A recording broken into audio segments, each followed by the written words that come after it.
Hello, it's Ian Austin here, and welcome to my deep dive into Cabin Fever franchise. Woo! I'm sure you're all delighted to know this is not an Arrow video review. Those reviews seem to be doing terribly at the time of recording this, which is the 9th of January 2025. But as I always say, I do these things because I want to do them. If they succeed, great. If they don't, great. Although, to be honest, it would be better if they get more hits. But whatever. It's Cabin Fever deep dive time, and coming up in just a second I'll talk about the original, the one only Cabin Fever. Now, first, Cabin Fever is an interesting movie because firstly it's the first movie by Eli Roth. Secondly, I can't remember whether I actually covered this one before, but screw it, I'm going to do it again.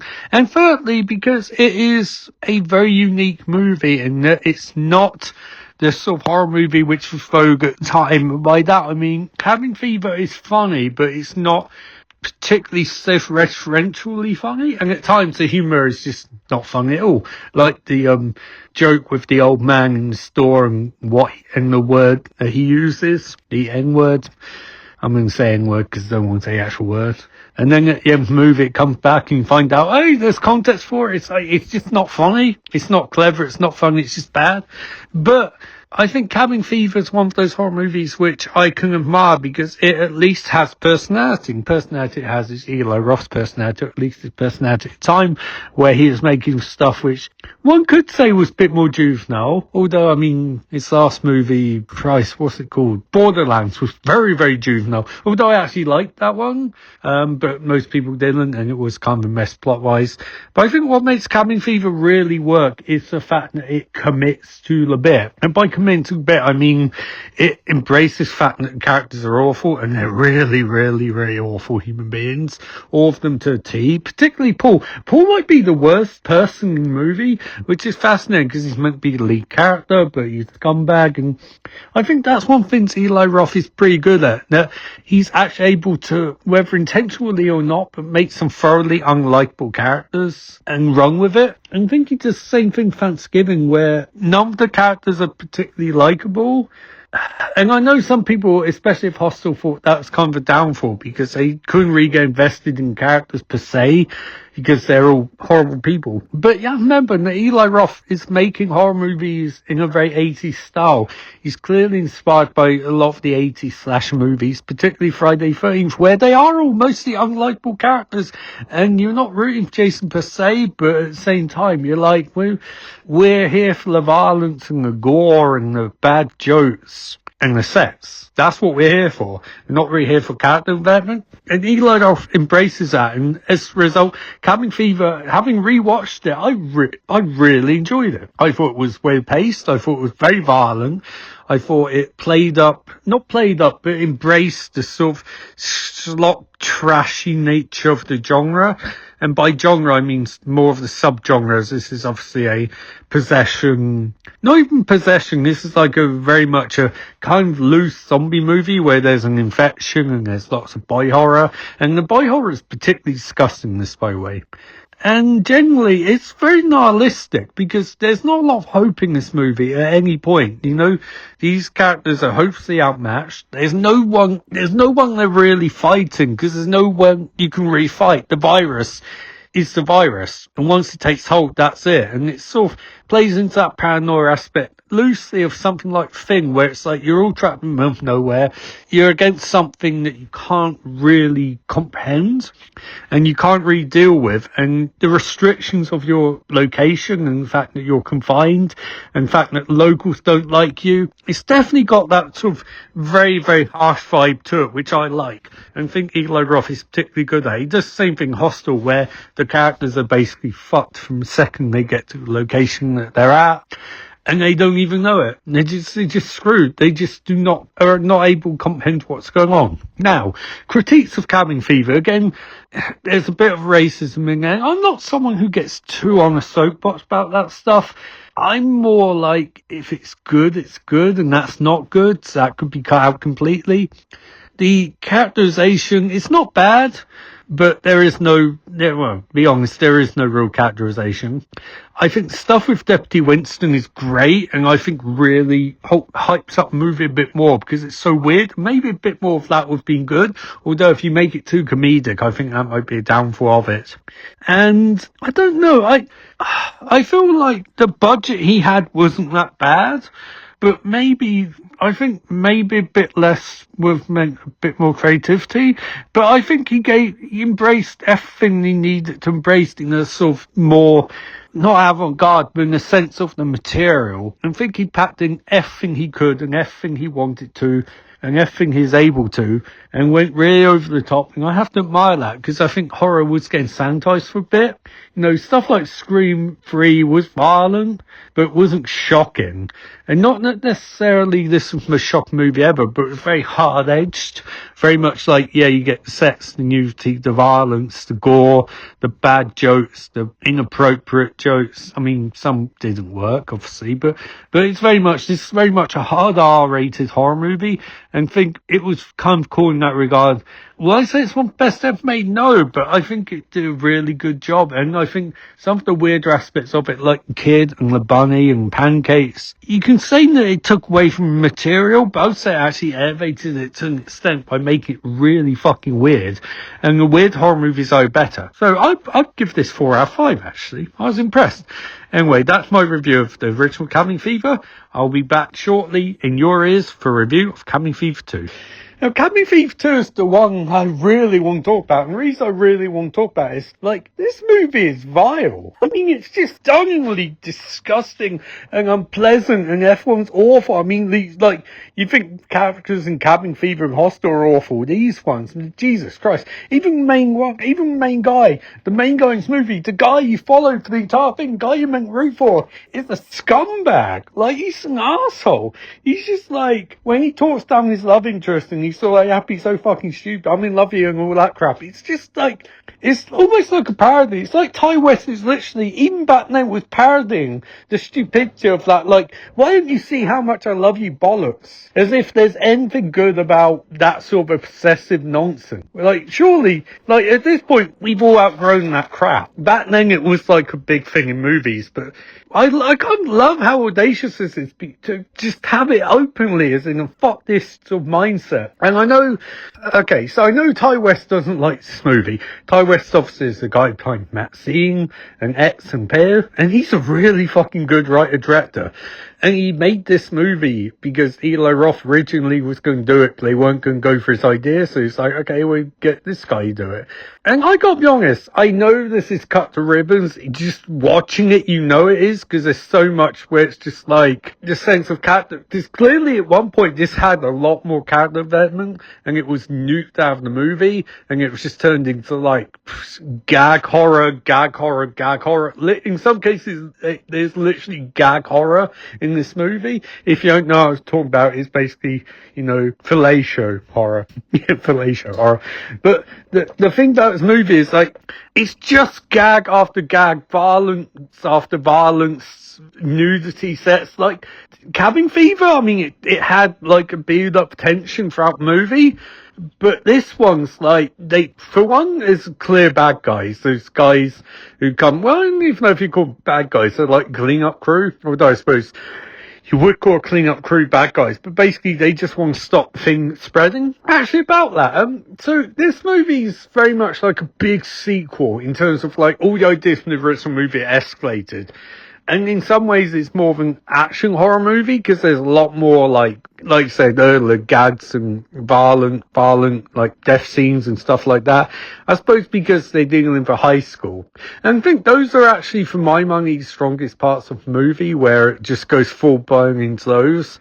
And I think some of the dialogue is pretty crap, to be honest. It's not very good. Now, it doesn't really matter because the violent gags are so good in this that, like, you'll be like, holy shit. Like, you'll be a bit like me where I was actually a bit repulsed at points. Because, and then there are certain parts where I was like, I remember when I saw this for the first time, I was like, Jesus, it's fucked up. Even back then, like 10 years ago or whatever it was, maybe longer actually. Because I think I rented this from the university, like, video store, this back in the day when you rented videos, and I was like, Jesus Christ, it's fucked up. Or maybe I saw it online one of the two. Anyway, irregardless of that, I don't think it's as good as Cabin Fever, because I think Cabin Fever is better made. And I know what you're thinking, like, Eli Roth made a movie better than Ty West. Well, I mean, this was a movie early in Ty West's career, and clearly someone got involved and took over a fair bit of movie. Because if you've watched Ty West movies and their themes and this doesn't really share any of that. So it does feel a bit more like he was hired to make something, and then they just cut it in bits, for lack of a better term. But I think the strength of this movie is the commitment to being disgusting. Because there's a bunch of things you can do in horror. You can make a really, really, really classic good horror movie, like genuinely good. Or you make something, if you can't do that, you just make something so violent that it's ultra memorable, and this movie is definitely that. It's almost like there's this thing in wrestling when they talk about a party match where storytelling psychology goes out window and you just have so much stuff thrown at you that you just become overwhelmed by it, but you still really, really enjoy it. And this is like a party movie. You could watch this with like six, seven cats or wherever you call your friends, amigos, just bunch of drinks, bunch of going, holy shit, that's fucked up. And that's the general vibe. It's a fucked up movie. But in terms of what it's trying to do, it's very, very good. But it's not very good. So, Cabin Fever, I think, would be a 4. This would probably be, if you're going to rate it, it's like an experience, it's definitely a 4. As an actual movie, it's probably, I'd say a 3, to be honest. But I'd say it's an incredibly fun experience to watch it back and be like, oh, just be disgusted by horror again. Because it's really, really disgusting. And now for the one that I haven't seen in a long, long time, and I don't really remember it all, and apparently Sean Astin's in it, it's Cabin Fever, the prequel, Patient Zero. Okay, so Stabbing Dark, this was not intended to be a Cabin Fever movie, because it's not a Cabin Fever movie, it's a zombie movie, and if you weigh it by the criteria of what it actually is, it is not bad. Now, I'm not going to say it's good, but I'm going to say if this was a movie which was called Patient Zero and was about the outbreak of a virus, it would actually be pretty watchable. It's competent, it's coherent, Sean Astin is really, really good in it, it's tense, it's atmospheric.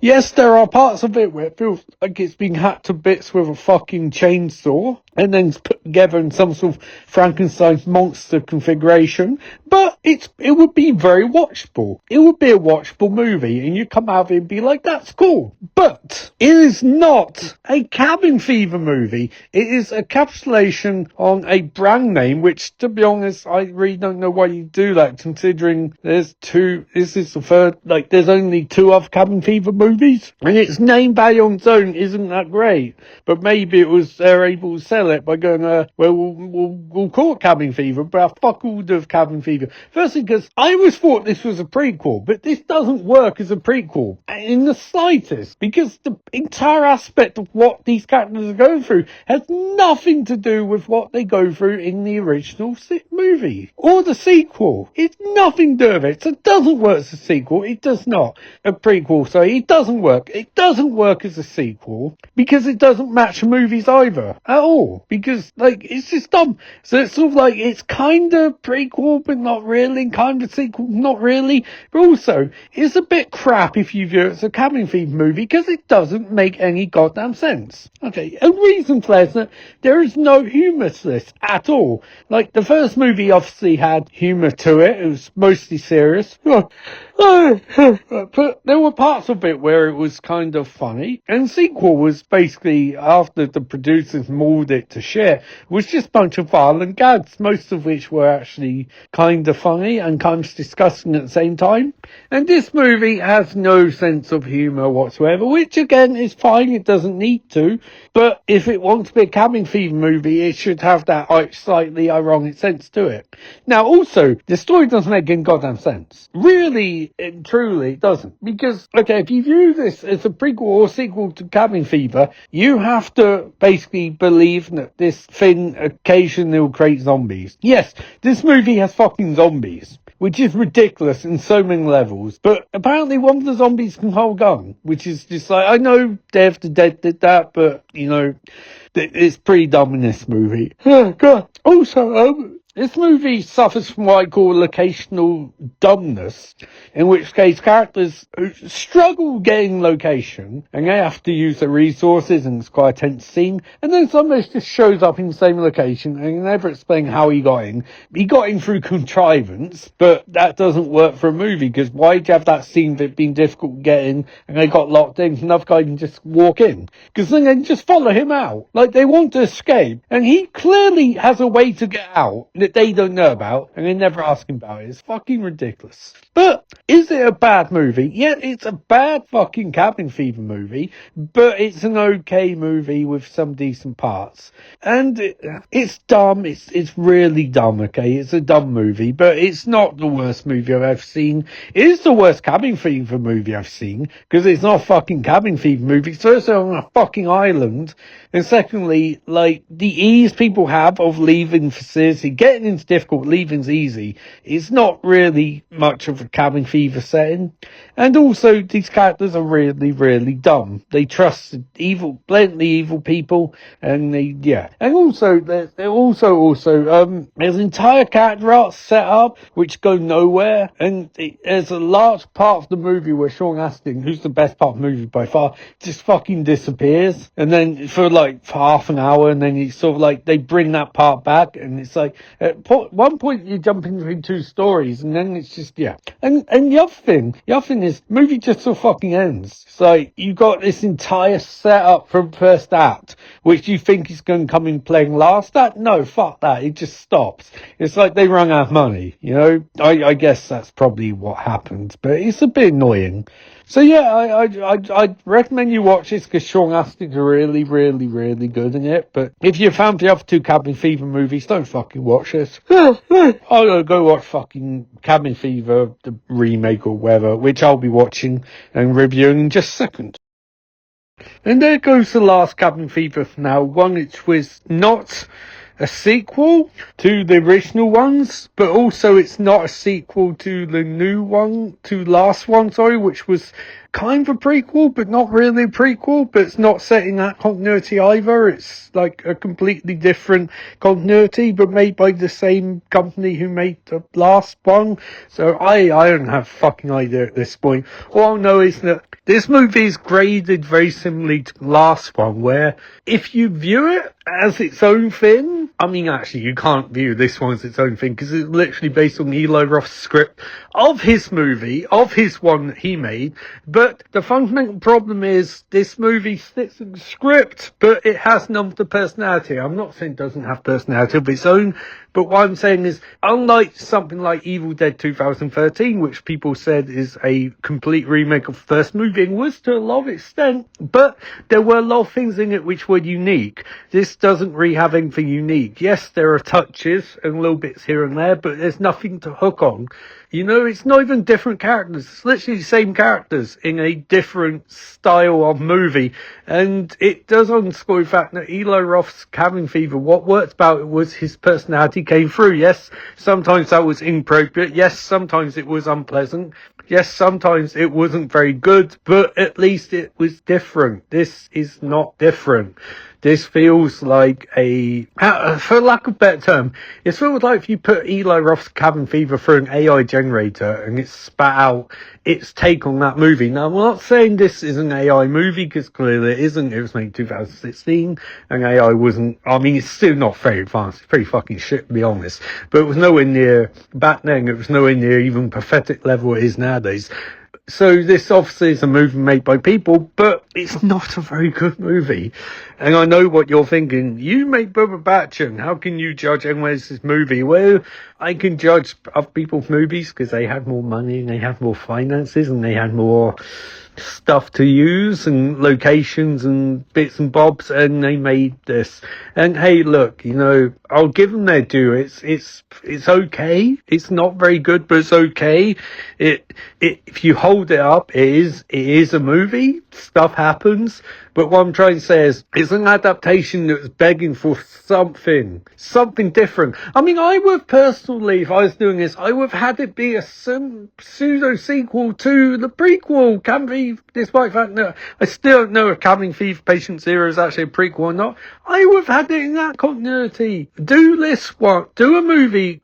I mean, even if you can use a similar script, you can add bits and pieces into it, no? But this is just like, I don't understand this. I don't get it.